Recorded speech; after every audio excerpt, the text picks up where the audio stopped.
Então, esperar o pessoal reconectar, a gente já retoma aqui. À medida que vocês forem conectando, só esperar um minutinho aí para o pessoal reconectar, enfim. Nós já retomamos a nossa conversa, enfim, de qualquer forma. Pessoal, se vocês têm alguma pergunta para enviar para o Ronaro para a gente ler aqui, pedir para ele responder, enfim, aproveitem, tá? Vocês podem escrever aqui as perguntas e aí eu leio para ele, enfim, a gente já compartilha com ele para que ele possa responder, tá bom? Eu tenho umas duas aqui que eu quero colocar na pauta para ele, mas de qualquer forma vocês podem enviar as de vocês também, porque a ideia é que a gente consiga conversar todos nós. Tá? Só vou esperar vocês conectarem aí para que a gente possa dar sequência. Eu vou aproveitar, eu vi que a Amanda, engenheira, entrou. A Amanda está fazendo o curso com a gente, no curso do PVT. A Amanda é engenheira, né? Eu vou te perguntar aqui, Amanda, tu pode escrever aí, até porque eu quero botar na conversa com o Ronaro a questão da importância do desenho urbano para a influência no comportamento dos condutores. Né? Então isso para mim é uma coisa que me chama muita atenção. Só ver se o Ronaro já voltou aqui. Tá aqui. Então, o que eu quero falar com o Ronaro, até eu gostaria que tu, assim, se tu quiser escrever alguma coisa aqui também, Amanda, acho que seria interessante tu participar da conversa, que é justamente essa questão daí eu já falo pro Ronaro e a Amanda vai ouvir aqui. Né? Consegue me ouvir bem, Ronaro? Sim, estou escutando. Tá, beleza. Então, tu comentou essa questão da fiscalização e a questão do comportamento moldado pelo ambiente também, né? E isso é uma coisa que eu gostaria de te ouvir, assim, e aí eu falei com a Amanda, que é engenheira, e acho que ela trabalha com isso também lá em Recife, né? Essa questão da importância do desenho urbano, do ambiente construído, porque a gente percebe, assim, a ação a ação educativa, né, a campanha educativa, por exemplo, a ideia que eu tenho assim, ela é importante, mas ela tem um custo específico e ela é feita, como tu comentou assim, de repente ela tem que ter uma frequência numa universidade, numa churrascaria, dependendo de onde vai ser feito.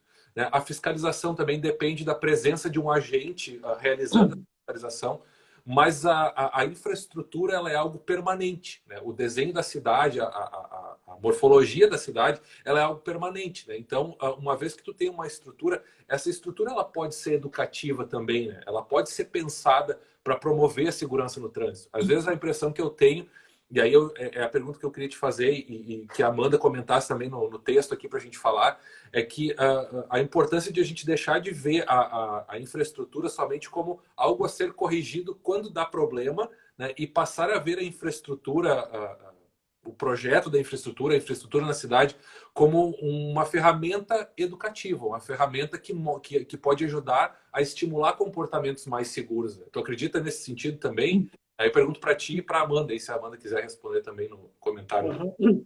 Bom, eu acho que o desenho da arquitetura urbana ela é fundamental para desenhar bons ou maus comportamentos. Tá? Então, por exemplo, se você tiver um passeio todo cheio de obstáculos, de poste, entendeu? De placa, de camelô, entendeu? De buraco, a tendência das pessoas é andar pela rua e não pelo passeio. Tá? Se você redesenhar aquele passeio, movendo todos os obstáculos para um lado, deixar um lado livre, entendeu? Para as pessoas transitarem, inconscientemente você está tirando pessoas que andavam na rua para colocar ela andando em cima do passeio. Entendeu? Ou numa esquina, entendeu? Se o carro estacionar junto à esquina, ele acaba tirando a visibilidade e o raio de giro do veículo maior que passa ali. Tá, se você faz um acréscimo de passeio na esquina, por ter o acréscimo de passeio, os carros não conseguem estacionar na esquina. Está resolvido o problema do estacionamento irregular naquela esquina, está garantida a visibilidade de quem está indo numa rua e na outra, entendeu? Eu acho que assim, tem muita coisa que pode ser melhor trabalhada no trânsito. Tá? Eu até aproveito aqui para fazer uma certa crítica ao nosso trabalho dentro do PVT, quando a gente está discutindo os fatores responsáveis por um acidente, fatores contributivos, tem uma coluna lá de infraestrutura. E aí a nossa tendência é só marcar que tem um problema de infraestrutura quando houver um problema grave de infraestrutura. Mas tem momentos em que, na verdade, se a infraestrutura fosse melhor desenhada, aquele acidente não teria acontecido. Tá? Então, bem, não é que não tem uma placa de pare, mas na posição em que aquela placa está, não está tão boa, entendeu?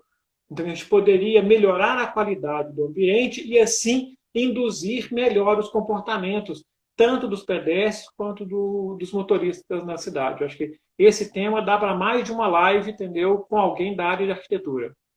Sim, sim. Eu só vou colocar aqui. A Amanda está comentando aqui também, né?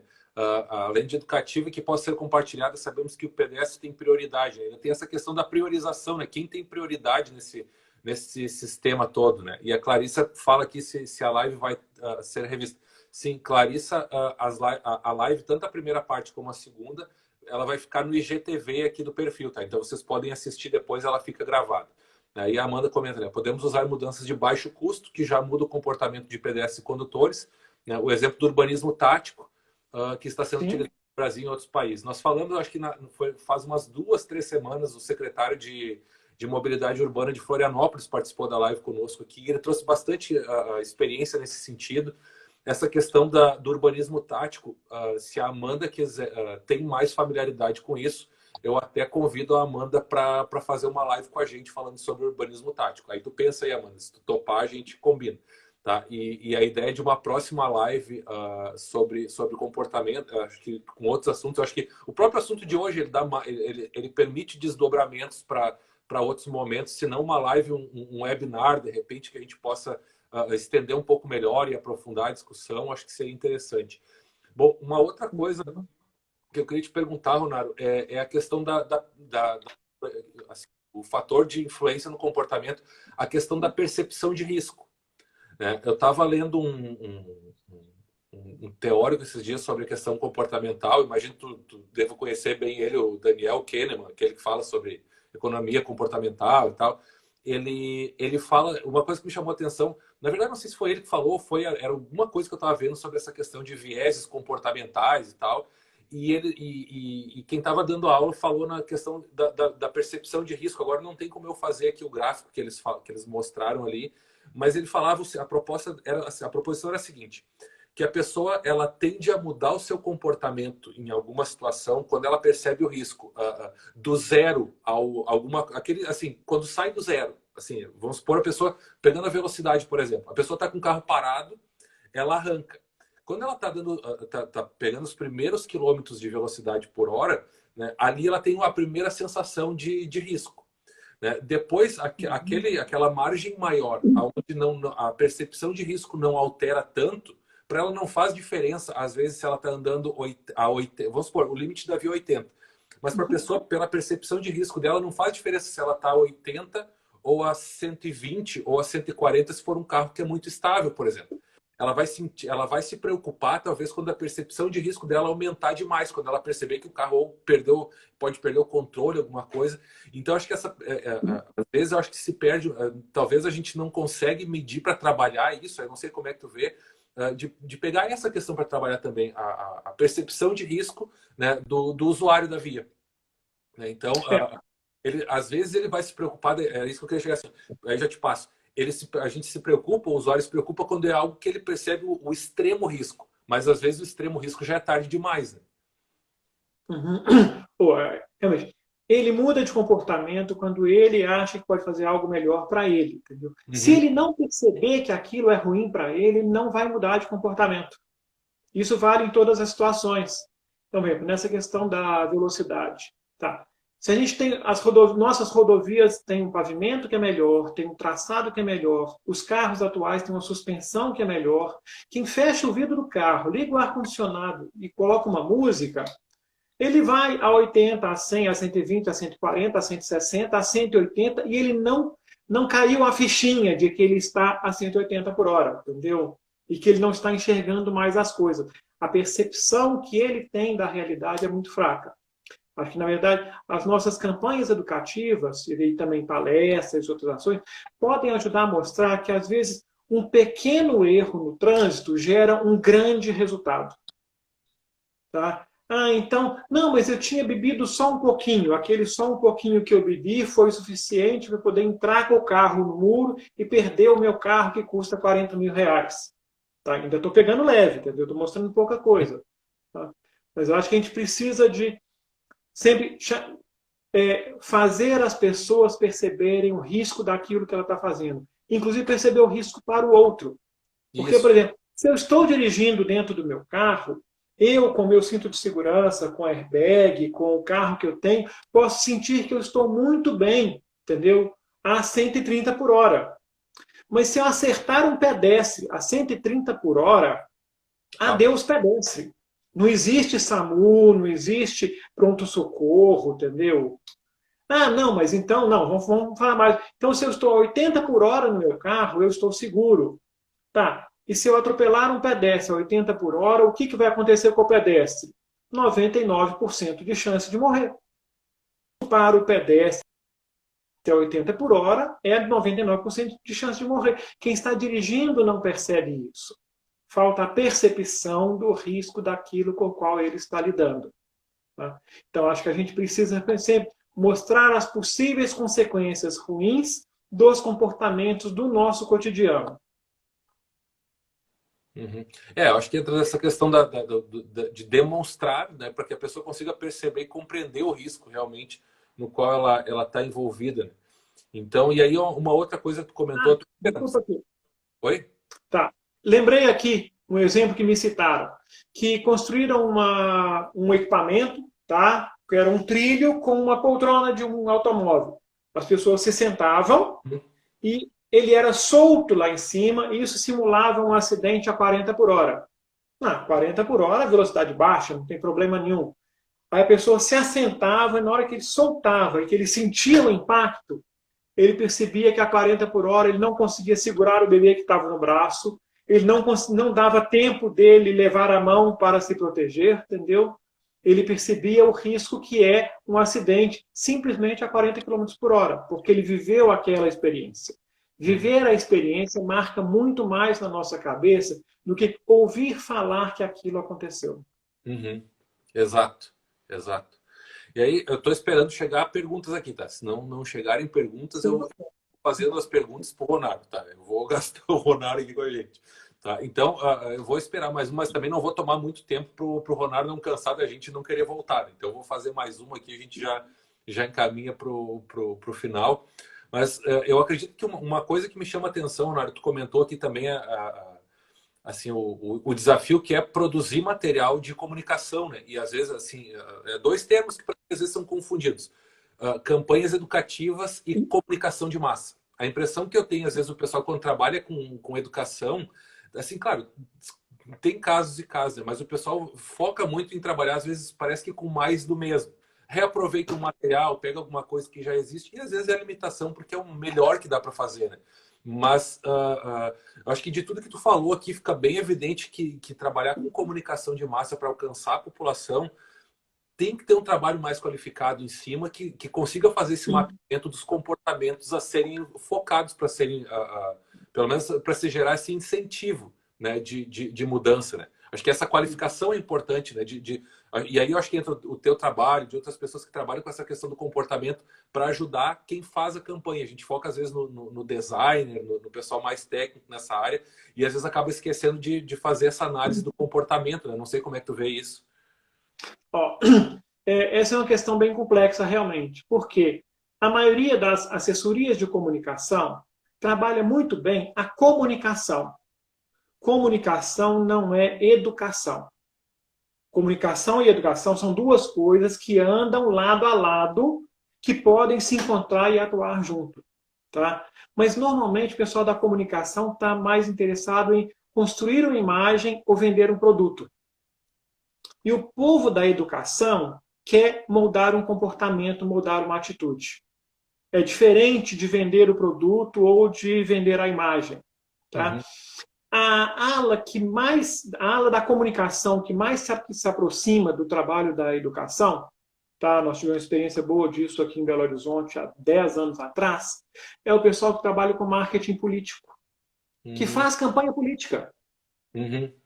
Porque o que ele faz? Ele faz uma leitura do eleitorado, o que o eleitorado está pensando, por que ele está pensando assim, e quais são as informações que ele precisa inserir para aquele eleitorado que mude a forma de pensar daquele eleitorado.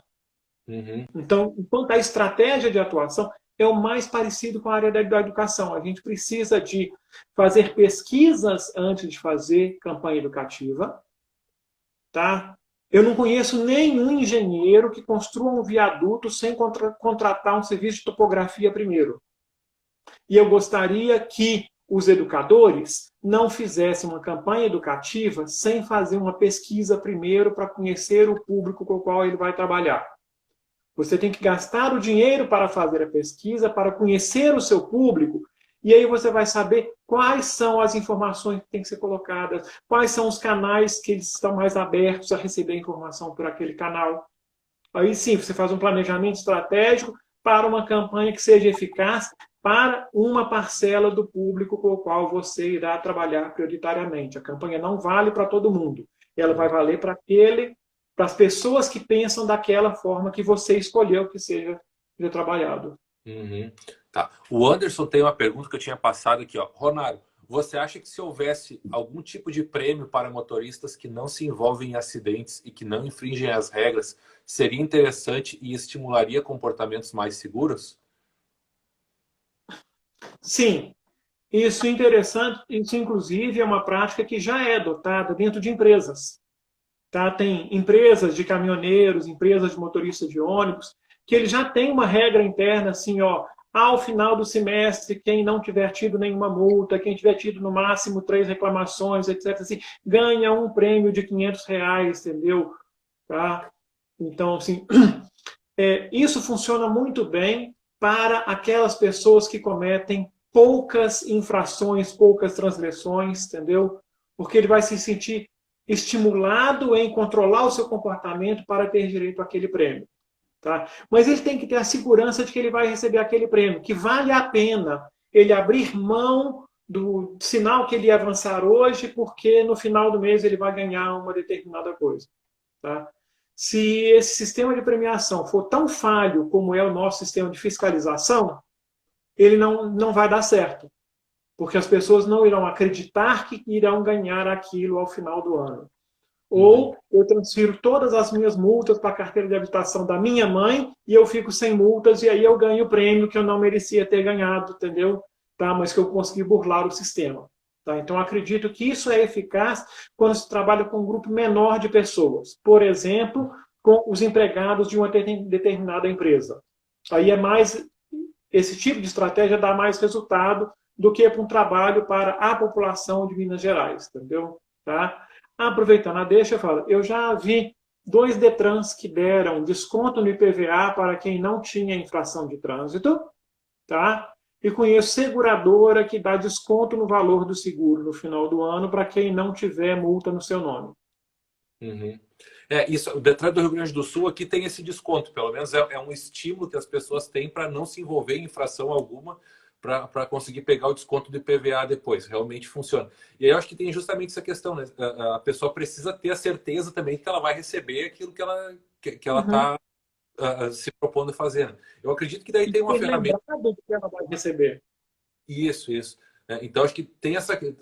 E aí, tu falou uma coisa interessante, né? Trabalhar isso no macro é muito complicado, é muito complexo, né? Porque é difícil tu mapear a situação toda. Aí eu acho que entra aquela questão que no Vida no Trânsito, a meu ver, ainda é pouco trabalhado. Eu trabalhei isso no meu mestrado até, é a questão dos sistemas dinâmicos de melhoria contínua. Né? Quando tu consegue trabalhar com grupos específicos de condutores de empresa, condutores de ônibus, motores, enfim, grupos específicos para promover essa premiação. Né? Porque se tu promete um prêmio e não dá, é pior do que se tivesse não prometido nada. Então, aí tem que trabalhar com E grupos pode-se trabalhar simultaneamente com a premiação e com a punição. São assim, quem fizer errado será punido, quem fizer correto será premiado. Uma estratégia não elimina a outra estratégia. Entendeu? Na verdade, elas atingem grupos diferentes de pessoas dentro da população. Exato, exato. Bom, nós já estamos indo para 1h30 de live quase, e a conversa, pelo jeito, acho que iria para 2h30 sem dificuldade, porque o assunto é muito bom. O pessoal está gostando, está participando, é um assunto que eu gosto também, a gente vai longe. Mas para não tomar para não tomar o tempo demais do Ronário também, que se dispôs a estar com a gente aqui, do pessoal que está participando, eu gostaria de encaminhar para o final já, lembrando que nós estamos mudando de perfil nessa semana agora, as lives vão ser no perfil Vida no Trânsito Brasil, que eu estou colocando aqui, tá? Eu já deixei marcado aqui para vocês seguirem, acompanharem aí. Eu vou tentar convencer o Ronário depois a gente marcar uma próxima live num outro momento para seguir falando sobre comportamento, se ele aceitar, né? E com outros colegas também. Acho que a gente teve, na verdade, uma aula sobre comportamento e trânsito mesmo, né? Não só uma conversa. Muito produtivo, muito rico. Eu quero te agradecer muito, Ronário, pelo teu tempo. Enfim, eu sei que isso demanda um preparo para fazer uma live dessa, enfim, para trazer o conhecimento que tu trouxe. Né? Te agradeço bastante por estar disponibilizando o teu tempo aqui para compartilhar com a gente. E gostaria de abrir, então, um minuto para as suas considerações finais aí. Não, tá, não, eu agradeço o espaço, entendeu? Eu gosto de falar disso. Tá? Falar disso me traz realização interior, entendeu? É bom falar, entendeu? Então, estarei disponível para outras lives, para assunto parecido com esse, outros assuntos, entendeu? Tá? Mas o que eu queria, assim, só dando uma reforçada com as pessoas aqui é que para a nossa gestão do trânsito funcionar bem, a gente tem que tentar entrar dentro da cabeça daquelas pessoas que estão vivendo o que a gente está vivendo. Tá? Como que um passageiro do ônibus pensa aquilo, como que o pedestre pensa aquilo, como que o motorista num carro grande pensa aquilo, como que o motociclista pensa aquilo, entendeu? Tá? Se a gente conseguir entrar dentro da cabeça dele, a gente vai saber como trabalhar a cabeça dele para que ele aceite fazer aquilo que a gente acha que é o mais correto. E que talvez aquilo que ele não acha que é correto, mas se de saída a gente pensar assim, aquele é um motoqueiro kamikaze, é maluco, você achou que ele é maluco, não aceitou a ideia dele, já perdeu 50% da possibilidade de você fazer um bom trabalho com ele. Tá? Então você tem que aceitar a pessoa dele, entender a ideia dele e convencer que a ideia dele está errada. Tá? Mas não é a pessoa dele que está errada, é a ideia dele que está errada, entendeu? Tente pensar como o seu público-alvo e aí você criar um diálogo com ele, entendeu? Depois a gente pode falar mais de formas de dialogar com a população. Tá? Obrigado a todos aí, entendeu? Boa noite. E lembre de perceber o risco, entendeu? E proteger a vida. É você quem protege a vida dos demais no trânsito. Tá certo. Ronário, muito obrigado mais uma vez. Agradeço também a presença de todos que estiveram conosco aqui. Tá? As nossas lives são sempre agora às segundas-feiras, às 21 horas. Na semana que vem é possível que esteja conosco a doutora Luciana Sardinha, coordenadora do Vida no Trânsito no Ministério da Saúde. Eu fiz o convite para ela, ficou de me confirmar só a participação dela na próxima segunda. Se for com ela, eu vou confirmar isso até quinta, senão a gente vai convidar outra pessoa para trazer algum outro tema, mas em princípio a próxima segunda-feira é dela. Nós temos já combinado também, a gente está finalizando uma live sobre gestão de velocidade e outra sobre mobilidade ativa. Então a gente vai ver como é que isso vai funcionar. Eu vou avisando ao longo dos dias aí para vocês, agora no perfil Vida no Trânsito Brasil. Desligando a live aqui, já curtam lá, já sigam, né? Convidem outras pessoas para a gente conectar com o pessoal. Tá certo, pessoal?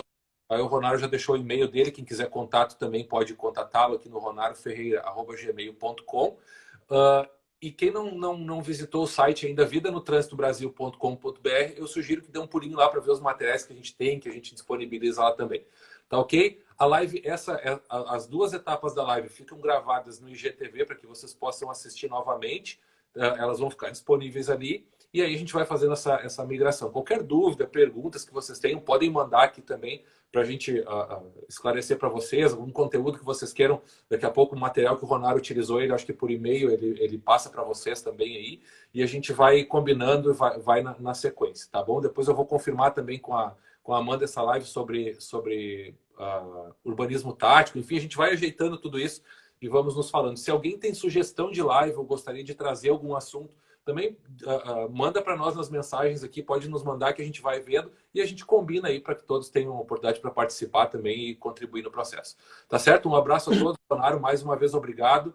Boa semana para vocês e seguimos nos falando aí. Um abraço.